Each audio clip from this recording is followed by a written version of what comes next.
भाजपा का स्थापना दिवस, शुभकामनाएं सबको। लेकिन सवाल पूछना लोकतंत्र की जिम्मेदारी है। इसलिए यह पूछना जरूरी है कि क्या आज दरी उठाने वाले, लालटेन लेकर गांव गांव पैदल चलने वाले, घर घर जाकर पार्टी की रीत नीत समझाने वाले कार्यकर्ताओं के मन में भी उतनी ही खुशी है जितनी मंच पर दिखाई दे रही है। भाजपा आज सत्ता की चाशनी में डूबी है, लेकिन इस चाशनी का स्वाद हर कार्यकर्ता तक पहुंचा या नहीं, यह भी सवाल है। जिन लोगों ने पार्टी को जमीन से खड़ा किया, वे आज भी उसी जमीन पर खड़े दिखते हैं, जबकि उनके ऊपर से कई परतें बन चुकी हैं। जश्न की रोशनी ऊपर है, नीचे अब भी अंधेरा नजर आता है। कांग्रेस या अन्य दलों से आए नेता,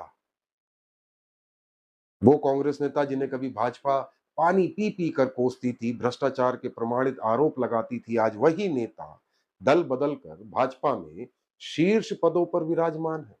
सवाल पूछने पर गृह मंत्री कहते हैं कि मैं जवाब नहीं देना चाहता। हेमंत बिस्व शर्मा उदाहरण है इसके। ऐसे सवाल नहीं पूछना चाहिए, गृह मंत्री कहते हैं। ऐसे आयतित नेताओं को भाजपा में बड़े दायित्व दिए जाने से मूल कार्यकर्ताओं का हक मारा जा रहा है। हेमंत बिस्व शर्मा का उदाहरण सबके सामने है।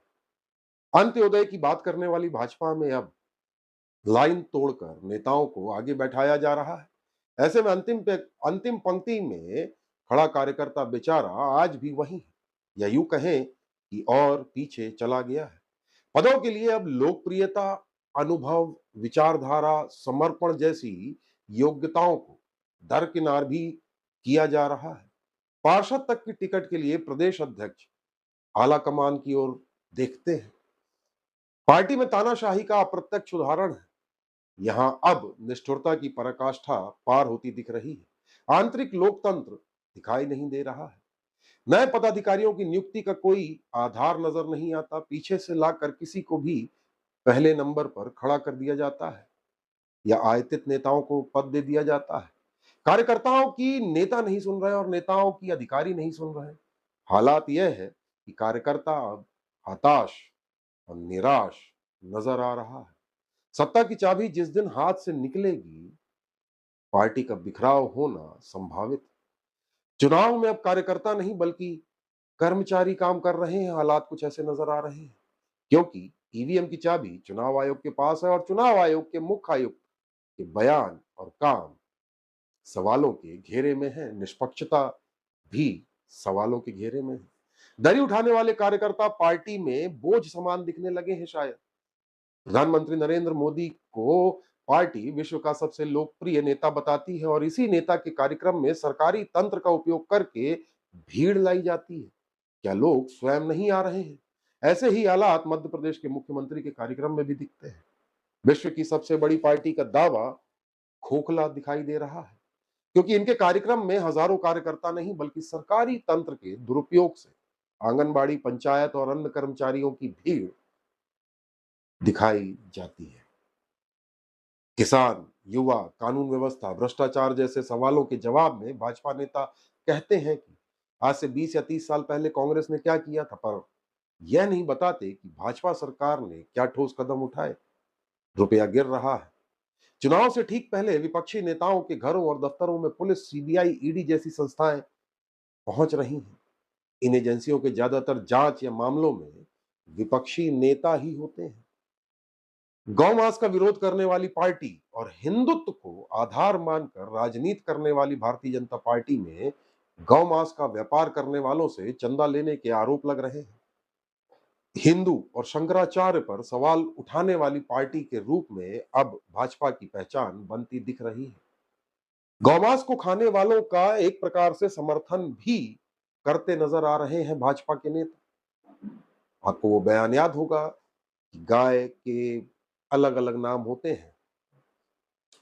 एक समय था जब पूर्व प्रधानमंत्री अटल बिहारी वाजपेयी ने कहा था कि सत्ता के लोभ में मैं तोड़फोड़ नहीं करूं और ऐसी सरकार को मैं चिमटे से भी छूना पसंद नहीं करूंगा। आज हालात ये है, भारतीय जनता पार्टी में तोड़ फोड़ करके, दल बदल करवा के, खरीद फरोख्त करवा के सरकार गिराने और बनाने के आरोप खुलेआम लग रहे हैं।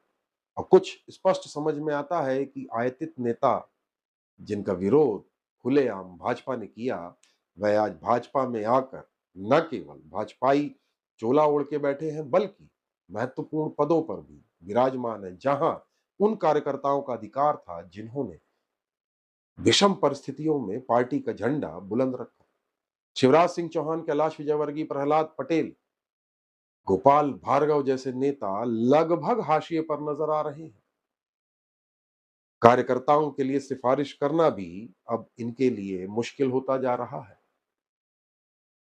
जो नेता जितना लोकप्रिय हो रहा है, उसको उतना साइडलाइन किया जा रहा है। ऐसा लगता है मानो भारतीय जनता पार्टी अब सिर्फ प्रधानमंत्री नरेंद्र मोदी और गृह मंत्री अमित शाह के चेहरे पर या उनके निर्णयों पर चल रही है। राष्ट्रीय अध्यक्ष से लेकर मंडल अध्यक्ष या पन्ना प्रभारी तक, वहीं केंद्रीय मंत्री से लेकर मुख्यमंत्री और पार्षद तक, कोई भी स्वतंत्र निर्णय लेता हुआ नहीं दिख रहा है, विशेषकर नीतिगत मसलों पर। कई नेताओं को उनके जिलों या उनकी सीटों तक सीमित कर दिया गया है। अपनी इच्छा से या मंशा से वह अपनी सीट के बाहर तक कार्यक्रम नहीं कर पा रहे हैं। ऐसे कई उदाहरण हैं। रीत नीति की बात करने वाली भाजपा की विचारधारा हिंदुत्व की है और इसका गॉडफादर या कहते हैं कि ये राष्ट्रीय स्वयंसेवक संघ से भाजपा ने जन्म लिया है या गठन किया गया है। आरएसएस की विचारधारा को आगे बढ़ाने के लिए राजनीति में भाजपा का गठन किया गया, लेकिन वर्तमान परिवेश में कुछ ऐसे संकेत दिख रहे हैं जिसमें यह समझ में आ रहा है या प्रतीत हो रहा है कि भारतीय जनता पार्टी के निर्णयों में अब संघ की भूमिका सीमित कर दी गई है। संगठन महामंत्री के बिना जो संगठन पहले कभी चलते नहीं थे, आज कई प्रदेशों में संघ के संगठन महामंत्री मौजूद नहीं है। कॉरपोरेट स्टाइल में काम हो रहा है, आला कमान निर्णय लेता है कि कहां बोलना है कहां नहीं। इंदिरा गांधी कांग्रेस सरकार पर इमरजेंसी थोपने का आरोप लगाने वाली भारतीय जनता पार्टी आज वर्तमान में अप्रत्यक्ष रूप से लगभग उसी तर्ज पर काम कर रही है। स्वतंत्र बोलने पर बिना कारण बताए सीधे सोशल मीडिया पेजेस या यूट्यूब चैनल्स बंद करवाए जा रहे हैं, जबकि नैसर्गिक न्याय ये होता है कि यदि किसी ने कुछ गलत चलाया है तो पहले उसको नोटिस देके जवाब मांगा जाता है कि इसका आधार क्या है। लेकिन मिमिक्री आर्टिस्ट तक के फेसबुक पेज या यूट्यूब चैनल या इंस्टाग्राम आईडीज ब्लॉक की जा रही है। तो सामने वाला इंतजार करता है कि कारण क्या है, कौन सा कानून तोड़ा गया है, क्या विरोध करना ही राष्ट्रद्रोह हो गया है। भारतीय जनता पार्टी 47वां स्थापना दिवस मना रही है, शुभकामनाएं हैं, परंतु उस मूल कार्यकर्ता के बारे में आज भी कोई चर्चा नहीं कर रहा है जो पार्टी को जमीनी स्तर पर मजबूत रखता है। चुनाव के समय कॉरपोरेट कंपनियां काम करती हैं, ऐसी चर्चाएं रहती हैं। टिकट निर्धारण के लिए जातिगत समीकरणों पे जोर दिया जाता है, ना कि हिंदुत्व पे। आप मुझे बता दें ऐसी कोई सीट जहां पर किसी विशेष वर्ग की मतदाताओं की संख्या ज्यादा हो, वहां दूसरे वर्ग के नेता को टिकट दिया गया हो। मुझे लगता है एक या दो कोई उदाहरण हो सकता है, लेकिन फिलहाल वो मेरी जानकारी में नहीं है, पर ज्यादातर मामलों में आपको यही नजर आएगा। भारतीय जनता पार्टी के संघर्ष के दिनों में उनका साथ देने वाले सवर्ण वर्ग, उसको आज पार्टी साइडलाइन करती नजर आ रही है। यूजीसी जैसे कानून बनाए जा रहे हैं जिसमें या नियम बनाए जा रहे हैं जिसमें सवर्ण वर्ग के विद्यार्थियों के साथ स्पष्ट पक्षपात नजर आ रहा है। ऐसा लगता है मानो भारतीय जनता पार्टी भी अब जातिगत तुष्टीकरण पर खुलकर उतारू हो गई है। जिस जातियों में जिसकी जितनी जनसंख्या है उस आधार पर अब निर्णय लिए जा रहे हैं, न कि संतुलित नीतिगत निर्णय लिए जा रहे हैं। गिरता रुपया, महंगाई और इनको लेके प्रदर्शन करती थी भारतीय जनता पार्टी। 2014 में नरेंद्र मोदी जी जब प्रधानमंत्री के उम्मीदवार थे तब कैसे कैसे बयान देते थे, लेकिन आज उनकी सरकार में स्थितियां उससे भी विषम होती जा रही हैं।